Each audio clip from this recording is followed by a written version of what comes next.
आज आपण बनवणार आहोत फिंगर चिप्स घरच्या घरी. कसे ती बनवायची चला बघूया. मी इथं घेतलेले आहे 5 ते 6 बटाटे. थोडीशी माझी जास्त बटाटे आहेत आणि ह्याला स्वच्छ पाण्याने धुवून घेतलेलं आहे. आणि वरचं पूर्ण बटाट्याचं आपल्याला साल्ट काढून घ्यायचं आहे. प्रत्येक बटाट्याचं साल्ट काढून आपल्याला पाण्यामध्ये टाकायचं आहे, कारण ते काळे पडणार नाहीत. चला तर मग छोटे छोटे आपल्याला याचे तुकडे करून घेऊया आपण. एकदम स्लाईट असे. माझ्याकडे चॉपर नाही आहे, आपण ऑनलाईनसुद्धा घेऊ शकतो. एकदम छोटे छोटे करून घ्यायचे आहेत.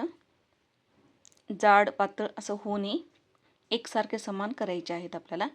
आणि लगेच आपल्याला हे पाण्यामध्ये टाकायचे आहेत. हे असं एक एक करून पूर्ण बटाट्याचे आपल्याला व्यवस्थित करून घ्यायचे आहेत फिंगर चिप्स. नंतर यामध्ये आपल्याला पाण्यामध्ये थोडीशी तुरटी टाकायची आहे, कारण ती टाकल्यामुळे कडकपणा येतो. आणि आपल्याला 3 वेळेस वॉश करून घ्यायचा आहे. असे पूर्ण व्यवस्थित एक समान आपल्याला करून घ्यायचे आहेत. थोडीशी मी तुरटी टाकली आहे. आणि आता नंतर आपल्याला 3 वेळेस पाण्यातून धुवून घ्यायचं आहे स्वच्छ. ती पाणी पूर्ण काळं पाणी दिसेपर्यंत यातलं पूर्ण मॉइश्चर गेलं पाहिजे. असं व्यवस्थित धुवून घ्यायचं आहे. नंतर आपल्याला स्टीलच्या पातेल्यामध्ये गॅसवर पाणी ठेवायचं आहे आणि ते पाणी 5 मिनिटं उकळायचं आहे. त्याला असंच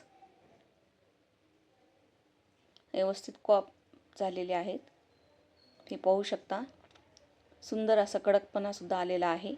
आणि मी इथं गरम पाणी ठेवलेलं आहे. आणि जेवढे आपले बटाटे आहेत तेवढी आपण चमच मीठ घ्यायचं आहे, कारण या मीठ जास्त असल्यामुळे चव छान येते.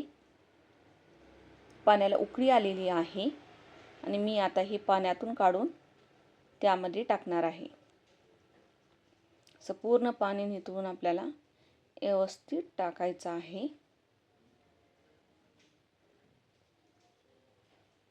जास्त खालीवरी नाही करायचं, हलक्या हाताने करायचं आहे. आणि हे 5 मिनिटं आपल्याला उकळून घ्यायचं आहे. हे बघा, पाहू शकता हे उकडलेले आहेत. एक तुकडा पण पडत आहे. ह्याला हलक्या हाताने आपल्याला काढून कॉटनच्या कपड्यावर टाकायचं आहे. असं कॉटनच्या कपड्यावर टाकल्यानंतर आपल्याला पूर्णपणे 1 तास असंच ठेवून द्यायचं आहे. आणि नंतर हे कपड्यावरले काढून आपल्याला प्लास्टिकच्या पिशवीमध्ये घालून 4 ते 5 तास फ्रीझरमध्ये ठेवून द्यायचं आहे. फ्रीझरमध्ये ठेवल्यानंतर याला खुसखुसपणा छान येतो. मॉइश्चर पूर्णपणे निघून जातं. खूप छान सुकतात. आता इथं मी फ्रीझरमधले हे ठेवलेले काढून घेतलेले आहे. आणि इकडं मी तेल तापायला ठेवलेलं आहे. तेल पण खूप छान गरम झालेलं आहे. आणि आता मी हे तळून घेत आहे पूर्ण ब्राऊन कलर येईपर्यंत. असं करून आपल्याला थोडे थोडे तळून घ्यायचे आहेत. आणि हे पूर्ण तळणं झाल्यानंतर परत एक वेळेस आपल्याला तळून घ्यायचे आहेत.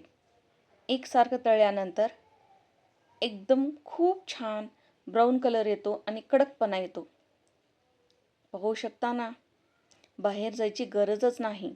बाहेर पाऊस पडत आहे आणि लाल तिखट थोडंसं मीठ टाकलेलं आहे खूप छान टेस्ट येण्यासाठी. बनले आहेत आपले फिंगर चिप्स